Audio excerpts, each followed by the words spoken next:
Graça e a paz, irmãos. Que o Senhor esteja com a vida de cada um de vocês, guardando, protegendo, abençoando. Estamos chegando a mais um final de semana e nós temos hoje o nosso encontro, a nossa celebração, para nós estarmos apresentando ao Senhor as nossas vidas e estarmos também buscando refletir na palavra dele, buscando uma mensagem aos nossos corações e à nossa alma. Espero que você esteja bem na sua casa, você esteja reunido aí com a sua família e quero encorajar você então a colocar o seu coração, a sua vida na presença do Senhor, pedir que o Espírito Santo fale com você. Nessa noite nós queremos meditar na profecia de Daniel, no capítulo 2, a partir do verso 25. Então eu quero que você me acompanhe nessa leitura. Diz assim o texto: imediatamente Arioque levou Daniel ao rei e disse: encontrei um homem entre os exilados de Judá que pode dizer ao rei o significado do sonho. O rei perguntou a Daniel, também chamado Beltesazar: você é capaz de contar-me o que vi no meu sonho e interpretá-lo? Daniel respondeu: nenhum sábio, encantador, mago ou adivinho é capaz de revelar ao rei o mistério sobre o qual ele perguntou. Mas existe um Deus dos céus que revela os mistérios. Ele mostrou ao rei Nabucodonosor o que acontecerá nos últimos dias. O sonho e as visões que passaram por tua mente quando estavas deitado foram as seguintes. Quando estavas deitado, ó rei, tua mente se voltou para as coisas futuras, e aquele que revela os mistérios te mostrou o que vai acontecer. Quanto a mim, esse mistério não me foi revelado, porque eu tenho mais sabedoria do que os outros homens, mas para que tu, ó rei, saibas a interpretação e entendas o que passou pela tua mente. Tu olhastes, ó rei, e diante de ti estava uma grande estátua, uma estátua enorme, impressionante, e a sua aparência era terrível. A cabeça da estátua era feita de ouro puro, o peito e o braço eram de prata, o ventre e os quadris eram de bronze, as pernas eram de ferro e os pés eram em parte ferro e em parte de barro. Enquanto estavas observando, uma pedra soltou-se sem auxílio de mãos, atingiu a estátua nos pés de ferro e de barro e os esmigalhou. Então o ferro, o barro, o bronze, a prata e o ouro foram despedaçados, viraram pó, como o pó da debulha do trigo na eira durante o verão. O vento os levou sem deixar vestígio, mas a pedra que atingiu a estátua tornou-se uma montanha e encheu a terra toda. Amém. Esta é a passagem que vai nos conduzir nesta noite a pensar sobre: e agora? Como será o fim disto? Como introdução a esta mensagem, quero fazer referência a algumas citações do capítulo de abertura do comentário ao livro de Daniel, um livro escrito por Joyce Baldwin. Ela diz o seguinte: o livro de Daniel é diferente do resto dos livros que compõem o Antigo Testamento. Usando sonhos e visões, sinais, símbolos e números, ele parece estar declarando o curso da história e chamando a atenção ao seu significado, mapeando o seu curso na medida em que ela se encaminha ao seu final. Por mais diferente que o livro possa ser em seus conceitos e métodos, há uma continuidade teológica com a lei e os profetas, especialmente na sua pressuposição de que o Deus que deu início à vida humana controla a história e o levará ao termo por ele designado. O conhecimento que Israel tinha de Deus dava importância para a sua existência como uma nação, e em particular, sua herança das promessas de Deus lhe dava uma perspectiva histórica e um meio de interpretar os eventos. O desenvolvimento da maneira israelita de escrever a história se distingue pelo fato de o horizonte dessa história se tornar cada vez mais amplo e o espaço de tempo compreendido por promessa e cumprimento cada vez mais extenso, ou seja, a história era o palco no qual as promessas de Deus estavam sendo cumpridas. Com a vinda de Jesus, essa história se amplia para a igreja, e quando a igreja deixa uma parte da mensagem fugir por negligência, as pessoas vão procurar um substituto em outro lugar. A igreja só tende a acusar a si mesma se na mente de muitos a fé numa dialética impessoal tomou o lugar da fé no poderoso Deus como o controlador da história. Razão tanto mais forte então, porque a igreja necessita de contar com as certezas e convicções proclamadas em Daniel, de que Deus está constantemente governando e julgando as questões humanas, derrubando os poderosos dos seus tronos, subvertendo regimes injustos e trazendo efetivamente o seu reino, que abarcará todas as nações. Uma plena e confiante proclamação do propósito de Deus para o todo da história tem de ser ouvida sem demora.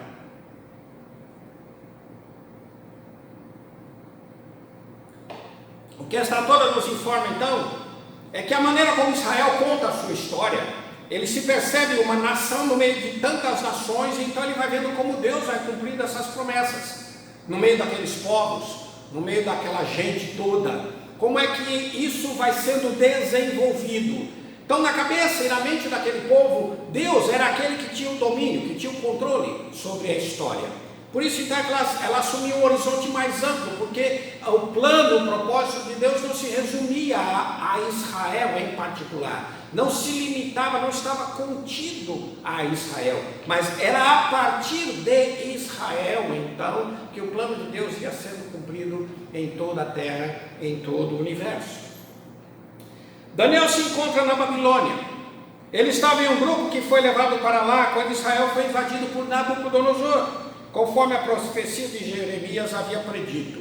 Jeremias já havia avisado o povo que a Babilônia invadiria Israel e levaria cativo, levaria ao exílio.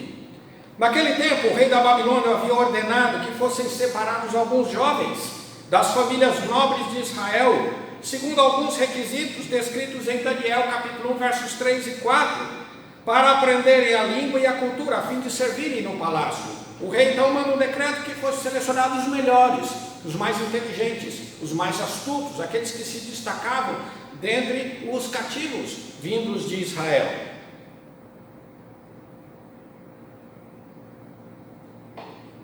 Ao final do período de testes, Daniel e seus amigos Ananias, Misael e Azarias foram aprovados com excelência e levados para servirem na corte de Nabucodonosor. Daniel 1, versos 19 e 20. Uma situação aparentemente confortável, porque estariam na corte. Eles poderiam comer do bom e do melhor, estariam confortavelmente alojados. Se não for o fato de haverem sido levados para lá como exilados, como escravos. Além daquele processo ter como objetivo final fazê-los esquecer da sua própria identidade. Aquele processo educacional, aquele processo formativo na cultura e na língua babilônica tinha um único objetivo: desarraigar Daniel e os seus amigos das suas origens, para que lá na frente eles esquecessem de Israel e amassem mais a Babilônia e adotassem a Babilônia como sua própria terra. A passagem que nós lemos conta a respeito de um sonho que o rei teve, deixando-o profundamente perturbado. Naquele tempo, os sonhos eram interpretados como mensagens vindas da divindade para os seres humanos. Eram, portanto, meios de comunicação para se receber instruções e orientações para o procedimento com relação ao todo da vida. Então, os sonhos eram encarados com muita seriedade. Eles eram como uma ponte que ligava o mundo real, o mundo físico, ao mundo espiritual, ao mundo sobrenatural. A perturbação do rei tinha a ver tanto com o evento do sonho, quanto provavelmente com o fato de que ele não se lembrava do que sonhou. Então o rei estava perturbado não só pelo que ele viu, mas muito certamente também porque ele se esqueceu. Ele não sabia dizer exatamente o que foi que ele sonhou. Para a crença da época, isto significava que a divindade divindade estava irada com ele, pois havia permitido o sonho e depois apagado o sonho da memória do rei. Então a divindade havia feito uma brincadeira com ele, permitiu-lhe o sonho e depois apagou o sonho. Isso era terrível, significava então que a divindade estava cortando relações com ele. Aquela situação estabeleceu um conflito na vida de Nabucodonosor. Ele precisava saber do sonho, para que pudesse definir as questões do seu reino, os negócios a serem resolvidos e as batalhas a serem enfrentadas, além de restabelecer sua comunicação com a divindade. Era importante descobrir o que a divindade queria falar com ele, porque ela estava irada com ele, como as coisas deveriam ser conduzidas, o que esperar daquela situação, como proceder em meio àquilo tudo. Ele precisava saber para prosseguir, para caminhar, para continuar adiante.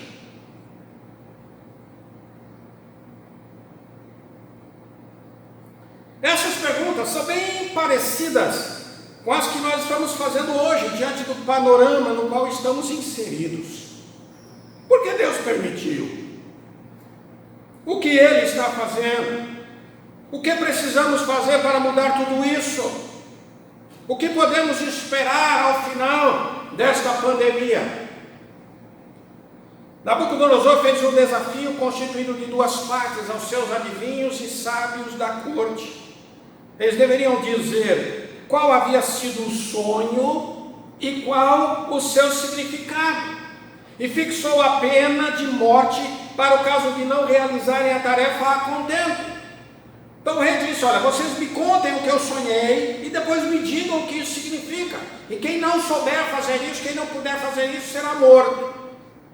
Foi nessa situação que Daniel se levanta, junto com seus amigos, para trazer a resposta ao rei e resolver aquela ameaça. Cada um de nós está perguntando: como será o fim dessa pandemia? Há mais alguma coisa acontecendo que não estamos conseguindo perceber? Será que Deus está falando conosco e não estamos escutando? O que será que está acontecendo?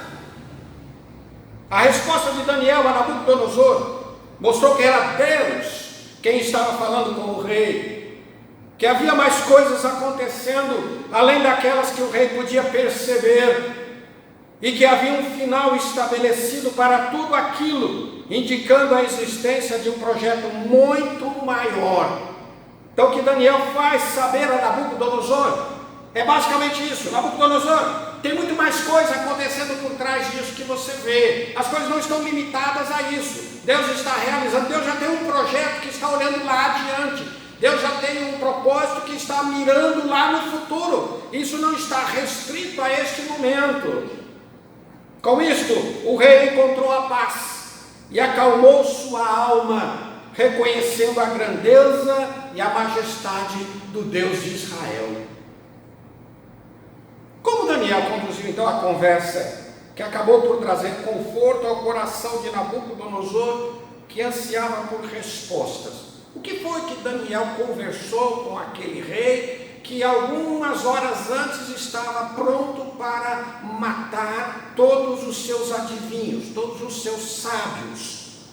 E agora ele se sente tranquilo, ele se sente satisfeito. O que foi que Daniel mostrou a Nabucodonosor? Como é que ele conduziu a conversa? A primeira coisa está nos versos 27 e 28.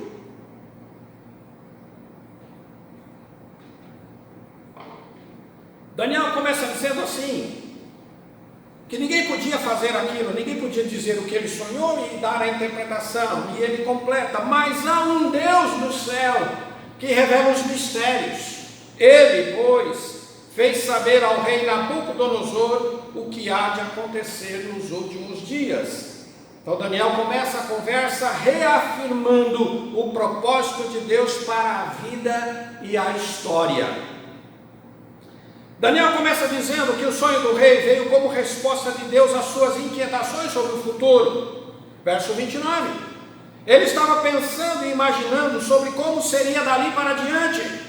Ele havia conquistado muitas terras, muitos povos agora estavam debaixo do seu domínio, como é confirmado na interpretação do sonho, que diz assim: tu, ó rei, és rei de reis, a quem o Deus do céu tem dado o reino, o poder, a força e a glória, e em cuja mão ele entregou os homens, onde quer que habitem. Na tua mão entregou os animais do campo e as aves do céu, e fez que reinasse sobre todos eles. Versos 37 a 38. Então ele diz que Nabucodonosor havia chegado ao auge, não havia ninguém maior do que ele, não havia um rei mais importante do que ele. Nabucodonosor está planejando o seu futuro, certamente estaria perguntando: e agora? Como é que será o fim disto? E agora? Para onde eu vou? E agora o que vai acontecer? Há mais alguma coisa além disso? Já que eu cheguei ao auge, já que eu cheguei ao ponto, no pináculo do meu domínio, e agora? O que vai acontecer dentro de todo esse ambiente? Ele havia sonhado com uma grande estátua, cujo corpo era formado por diferentes materiais, que variavam de uma cabeça inteiramente de ouro, passando por um tronco de prata, o quadril de bronze, pernas de ferro, até os pés, constituídos de uma mistura de ferro e barro. Além disso, ele também viu uma pedra que se fora cortada de uma montanha, sem auxílio de qualquer ferramenta, sendo arremessada do céu aos pés da estátua, derrubando-a e destruindo por completo, fazendo pó daqueles metais, sendo depois este pó levado pelo vento.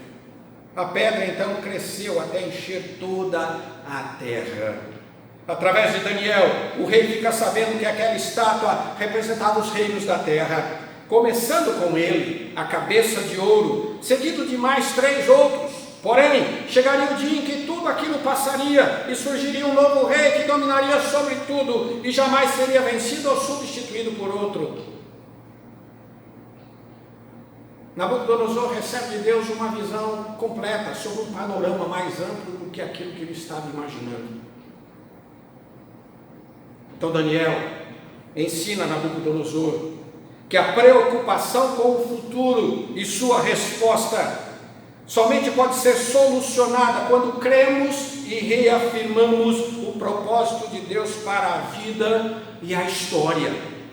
Com isso, queremos afirmar que não é apenas reconhecer que Deus está no controle, aquilo que normalmente nós dizemos para aquietar o nosso coração, ou para nos consolar no momento de dificuldade, no momento de angústia. Nós costumamos dizer: olha, Deus está no controle. Não basta apenas isso, como se acontecesse alguma adversidade e ele então conseguisse dominar e retornar ao lugar apropriado. Como às vezes você está fazendo uma viagem e de repente tem um obstáculo, você desvia daquele obstáculo e retoma o controle do seu carro. Então, às vezes, dizemos que Deus está no controle, nós estamos imaginando isso, que aconteceu algo imprevisto, mas Deus pegou a história e trouxe novamente no seu trilho. Não é assim, mas é admitir que o Senhor já tem um projeto, um propósito traçado, e nada, nem ninguém poderá impedir que sua vontade seja satisfeita. É isso que Daniel começa então a dizer a Nabucodonosor. Segunda coisa, está lá nos versos 35 e 44, que diz assim: a pedra que feriu a estátua se tornou uma grande montanha e encheu toda a terra. O Deus do céu levantará um reino que não será jamais destruído. A soberania deste reino não passará a outro povo. Ele mesmo subsistirá para sempre. Daniel então reafirma que a esperança precisa se fundamentar na consumação do reino do Senhor. Nabucodonosor é informado por Deus de que ele era apenas uma parte de uma grande história que estava sendo conduzida pelo Senhor de todas as coisas. O seu reino era apenas um que estava no caminho do verdadeiro reino que estava por vir. Ao final, o próprio Nabucodonosor seria varrido pelo vento. Com isto, ele é ensinado que não estava no centro do mundo, que as coisas não giravam em torno dele e do seu projeto pessoal, que o seu poder, embora fosse o maior império da época, era limitado e encontraria seu fim. Haveria uma sucessão de outros reinos até que o Senhor concluísse o seu projeto. Então ele está dizendo a Nabucodonosor que ele era apenas uma ponta, um pedaço de todo um evento, de todo um enredo que estaria acontecendo. Para nós é difícil entender esse processo de Deus trabalhar através da história. É difícil entender isso.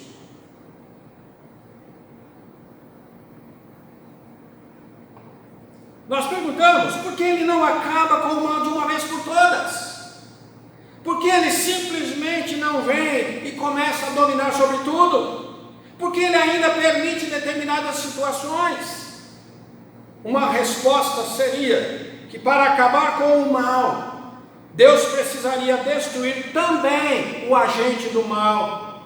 Isto resultaria no extermínio do próprio ser humano.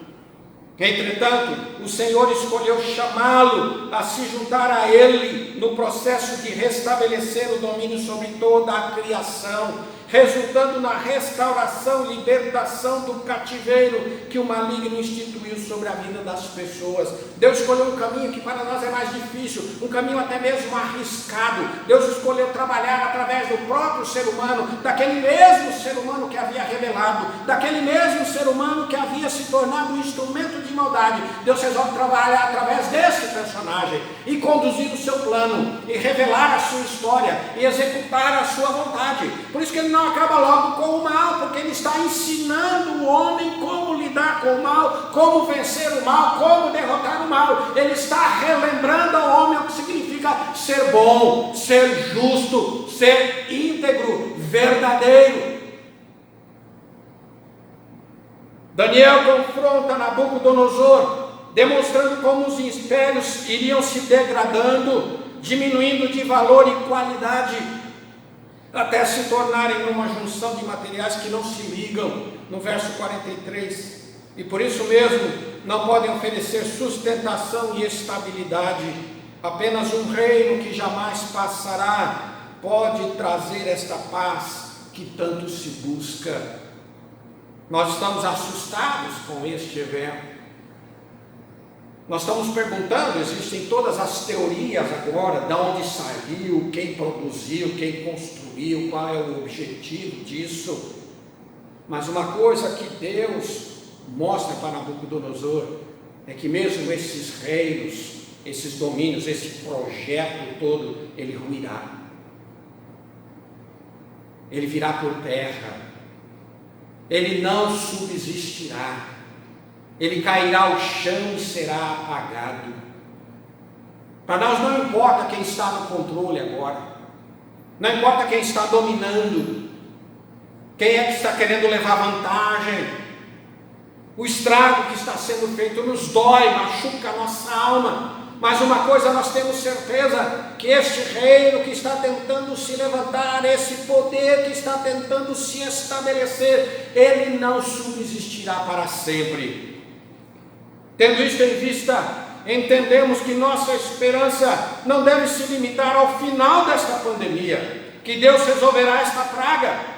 Isto é apenas uma etapa do processo, um momento da história, um instante no projeto eterno de Deus. Deus está abalando os poderes deste tempo, como está escrito em Hebreus 12, 26 e 27, até que o seu reino seja consumado e encha toda a terra. A nossa esperança está nisso, que Deus está abalando, que Deus está agitando, que Deus está se opondo a esses reinos, a esses poderes. Concluindo, e agora, como será o fim disso? E agora, como é que nós seguiremos? O que vai acontecer depois disso? É a pergunta que certamente muitos estão fazendo, preocupados com o futuro das suas vidas, famílias, negócios, planos pessoais, carreira profissional. Não há uma resposta simples. pelo fato de Deus estar constantemente nos chamando para fazermos parte do seu plano, para nos juntarmos a Ele em sua obra. Como Jesus declarou aos seus discípulos, disse depois Jesus outra vez: paz seja convosco, assim como o Pai me enviou, também eu vos envio a vós. João 20, 21. Deus está nos enviando para este tempo, para dizer ao mundo aquilo que Daniel disse a Nabucodonosor, para ensinar e consolar as pessoas com as mesmas palavras que Daniel consolou a Nabucodonosor. Portanto, a pergunta não pode ser quando isto vai passar para retomarmos nossa rotina de vida. A pergunta não pode ser essa: quando é que essa pandemia vai passar para que eu volte à minha normalidade? Os estudiosos de hoje já dizem que haverá um novo normal, haverá uma nova situação. Mas reiterando o que já dissemos anteriormente, a pergunta deve ser: que tipo de pessoas seremos? E que tipo de mundo estaremos dispostos a construir? Porque se seguirmos nesta mesma caminhada, com os mesmos conceitos, as mesmas ambições egoístas, sem disposição para perdoar, consumistas, esbanjadores, orgulhosos, nós levaremos à destruição tudo o que existe. Na continuidade do livro de Daniel, nós podemos perceber um pouco desta postura em Nabucodonosor. Um dia ele resolveu construir uma estátua inteira de ouro. Parece que ele não se satisfez em ser apenas a cabeça de ouro. Desejou ser uma estátua inteira, assim ele seria o único reino a dominar sobre tudo. Está lá em Daniel capítulo 3. Ao final,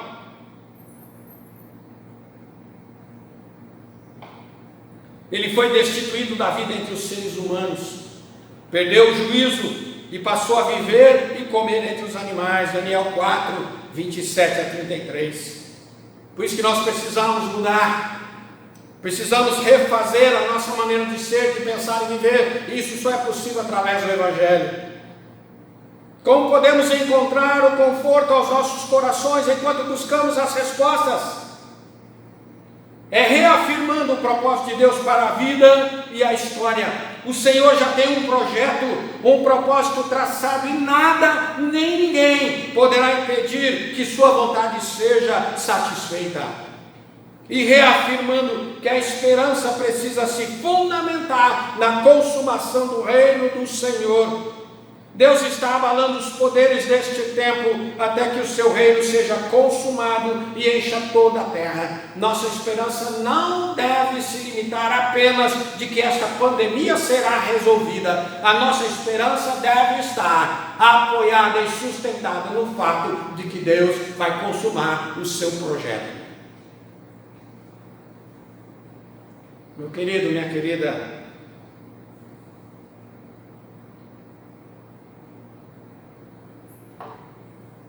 nessa noite eu quero encorajar você a levantar a Deus, a trazer aos seus lábios a mesma adoração de Daniel. Lembrando que Daniel estava fora da sua terra também. Ele também estava perguntando: e agora? O que será de nós? E agora o que vai acontecer conosco? Mas tarde ele encontra Nabucodonosor com os mesmos questionamentos. E nós repercutimos essas perguntas: e agora o que vai acontecer? Mas Daniel adorou a Deus, dizendo, falou Daniel dizendo: seja bendito o nome de Deus de eternidade a eternidade, porque dele são a sabedoria e a força. E ele muda os tempos e as estações, ele remove os reis e estabelece os reis, ele dá sabedoria aos sábios e conhecimento aos entendidos, ele revela o profundo e o escondido, conhece o que está em trevas, com ele mora a luz. Bendito seja o nome do Senhor de eternidade em eternidade, pois é somente nele que nós encontramos o refúgio, o consolo e o conforto da nossa busca inquietante do coração pela paz. Amém? Que Deus abençoe você. Que Deus abençoe cada um de vocês nessa noite. Que Deus visite cada um de vocês nessa noite com a sua palavra de coragem, de consolo, de fortalecimento para encarar essa situação, não somente este momento, mas para aguardar esperançosamente tudo aquilo que Deus vai fazer e está fazendo. Amém. Vamos orar. Pai, nós te agradecemos ao Senhor, porque não importa o que aconteça, não importa a maneira como os homens se levantem, não importa a maneira como os poderosos arquitetam seus planos que resultam em destruição, não importa, Deus, toda esta pandemia que está acontecendo, não importa, ó Pai, a forma como às vezes ela parece já estar fora de controle, o Senhor continua reinando. A tua majestade continua no domínio da história. O Senhor tem um propósito e nada frustrará esse propósito. Pai, o nosso coração se inquieta, porque nós precisamos saber, nós queremos saber se esta pandemia passará logo, se o teu milagre vai chegar, se o Senhor vai colocar um ponto final nessa história. Perguntamos quando isto vai acontecer. Mas, ó Pai, o Senhor nos visita e afirma que quando o teu reino se estabelecer, tudo isso vai passar. E o Senhor nos chama a fazer parte disso. O Senhor nos chama, olha, essas circunstâncias são difíceis, mas continue trabalhando, continue cumprindo o seu papel, continue em comunhão comigo, continue confiando em mim, continue me servindo com alegria, porque o meu reino vai se consumar. Pai, muito obrigado por esta palavra que o Senhor nos trouxe. Muito obrigado pela coragem que Daniel teve de encarar Nabucodonosor e conversar com ele essa conversa tão séria. E muito obrigado pela sabedoria e discernimento que o Senhor deu a ele. E que o Senhor também nos dê sabedoria e discernimento para esse tempo que estamos vivendo. Agora, Pai, eu oro pelos meus irmãos e irmãs, que o Senhor nos visite, o Senhor nos abençoe, o Senhor nos guarde e continue protegendo do mal e do maligno, em nome de Jesus. Amém. Amém. Deus abençoe a você grandemente.